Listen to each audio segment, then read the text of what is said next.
So I'm going to just piggyback on the wonderful things that Kristen and Steve and David have been saying. And let's see, there's just so many ideas floating around in my head. I guess I'll start just with some, kind of practical suggestions as we think about the questions that have been posed here. How do we dare to think, to be truthful, to love? Thinking about the major obstacles, what stands in the way, how do we confront these things, what are the models of resistance? So a couple of practical thoughts here. I think identifying fear is very helpful for ourselves, for our friends. In many ways, I have sort of learned that we need to think of ourselves as therapists. And in the same way that when people are in an abusive relationship and they defend their abuser, and things will get better next year, and oh, they didn't mean to do it. We're sort of in that moment politically, or a lot of people still are, and they're still defending a very predatory kind of politics, which is extremely abusive and is denying us jobs and education and the potential for a future. We have to be therapists to help our friends recognize that they need to hold these parties accountable, and that sometimes we're holding on to old visions and old fears about what was going to work. I think probably that's not the people in this room, but it's probably people that we all know who aren't willing to say that, yeah, Obama's doing really terrible things and these policies are horrific. Or people who are sort of defending the Democratic Party because it's not as bad as the Republicans. You do have to be willing, as Buckminster Fuller said, you have to be willing to break with the system and create a new one.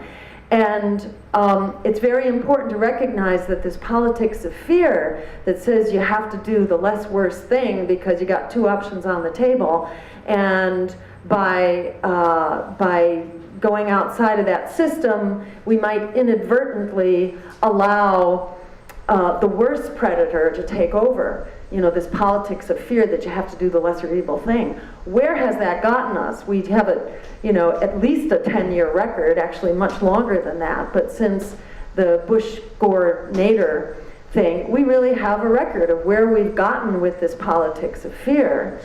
We were supposed to, support the lesser evil because we didn't want a worse war. We didn't want the attack on our civil liberties. We didn't want immigrants to be subjected to incredible abuse and harassment. We didn't want the climate to be sold down the creek.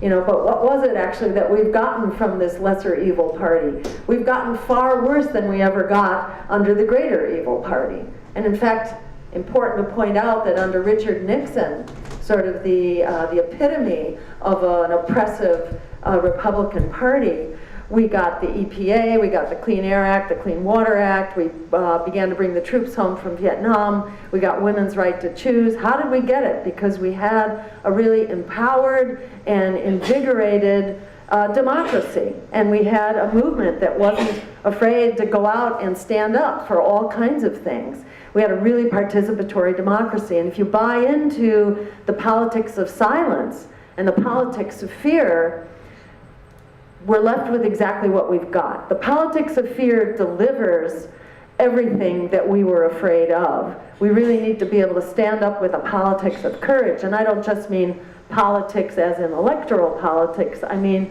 just the politics of asserting our power as a people and as a community to get the policies and the concrete results on the ground that we deserve.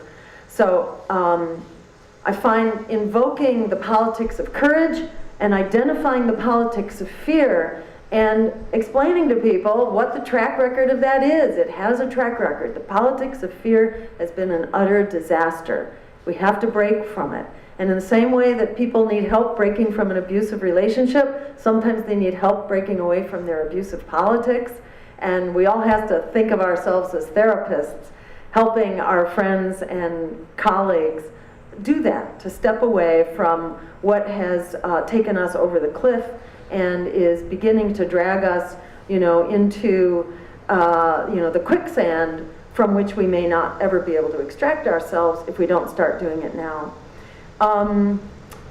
A second point I want to make, is that, and this piggybacks a little bit on what David was saying about feeling marginalized and feeling discouraged.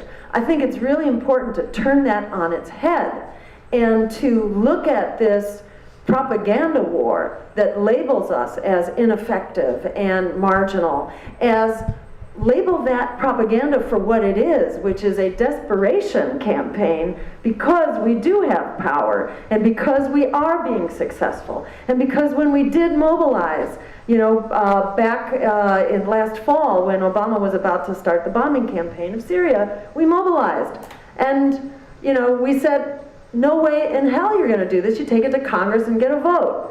And then we got enough resistance that they knew that if they brought it up to it for a vote in Congress that it wasn't going to pass. So why is Obama now getting us back into Iraq now? Originally it was a humanitarian bombing. And now we hear, oh, we actually don't need it for humanitarian purposes. It's okay, but we're going to continue this bombing campaign anyhow, and oh, by the way, we may need to send in the boots on the ground. They're doing this when Congress is out of session. Duh, They're doing it because they know we are powerful and we know how to mobilize. And I think it's really, it helps us be much more effective in what we need to do to recognize that we are powerful. We are powerful, we are not powerless. They want us to think that we are powerless. We're only powerless as long as they let us, as long as we let them persuade us not to recognize our power. We have our power. The challenge is to engineer the use of that power, but we basically have it. We have won in the court of public opinion about this war, and actually, I think any war, if you have a chance to get to the microphone and explain what the real terms of the war are. So, and the public actually supports downsizing the military already, even in spite of the propaganda war for constantly increasing military expenditures. So we have the capacity, if we can get to the microphone, if we engage the conversation, we can win on all of these counts because we already have one. It's just a matter of realizing that victory and implementing it. And in terms of one very practical and simple suggestion, we have right now all these networks that communicate with each other, and these are mostly online networks, which is the affordable way to do it. We communicate about labor issues, we communicate about peace issues, we communicate about civil liberties, we communicate about the internet, we communicate about the climate. You add those networks up, you start cross-linking those networks, and you have an absolutely astounding communications network. And in the convergence, what we're trying to do is just help create the links between all these networks and organizations that are already doing the hard work, that have already developed the really compelling arguments. We're trying to create the cross links in a concerted way, because it's already happening, even without our attending to it. There are already these spontaneous convergences that are beginning to happen, which are very exciting. A couple other really quick points. One is that we are in an era of resistance right now. Resistance really is happening all over, and I'm just going to run through the laundry list to remind you how incredibly pervasive it is. So, starting in 2011, we had the democracy revolutions, which are still very much an ongoing struggle.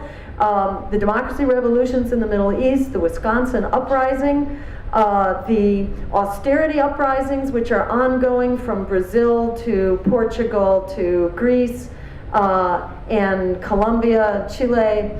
The austerity, and in the U.S., the austerity uprisings are ongoing.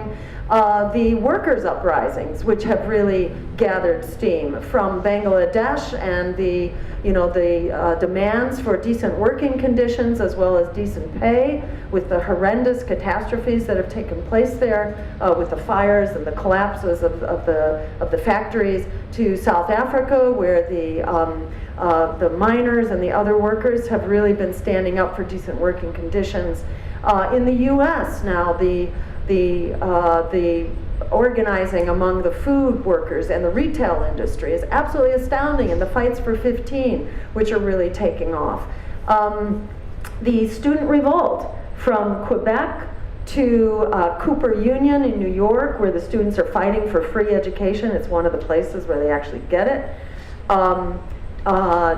To Florida, where the governor's office was occupied by a group of young people who were fighting for education and for racial justice. So the student movement is alive and well in spite of the incredible burden that the student movement is carrying around, having to worry about maintaining their grades because now they've gone into all that debt and they're at risk for not being able to get their degree to at least have a fighting chance to get out of debt. And so the student movement is alive and kicking, even despite those incredible obstacles. The fights against fracking in hundreds of communities across the United States, fracking has been banned. And the moratorium persists in New York. And we can build on that. The fights against GMOs, and there too. Great, okay, great. We have shut 12 nuclear power plants in last year alone, either shut them down or taken them off the books where they were planned. And as I mentioned, we did stop a war. So there's enormous energy out there. I think going forward, the challenge is to align that energy and align our calendars so that we're doing this in a coordinated way. Because if you can imagine the day, which may not be that far away, where we have a massive day of non-participation in the economy, where we have a strike, and it's not only working people, it's consumers, it's students, it's elders. We are all standing up and standing together for people, planet, and peace over profit. It's a very simple concept. Most people get it instantly. And when we begin to plan that day, which might be 10 years away or it might be 2 years away, and it includes the labor unions, where we have a massive day of non-participation. Looking back over the history of social transformations, this is absolutely critical. You need to have a movement in the street which is peaceful. Put it this way, we're at risk for violence anyhow, even despite peaceful intentions. It's very important that we walk into this with completely peaceful intentions and strategies, and as a massive, peaceful, civil disobedience and non-participation movement and event, we can bring the wheels of this predatory war machine, predatory economy, predatory oil system to a grinding halt and replace it with an economy, with jobs, with food, with health care and education as a human right. This is not rocket science. We're ready to do it. I think it's just a matter of lining up our strategies so that we can assert our power and move it forward sooner rather than later while we still have complete recovery as an option. Thank you.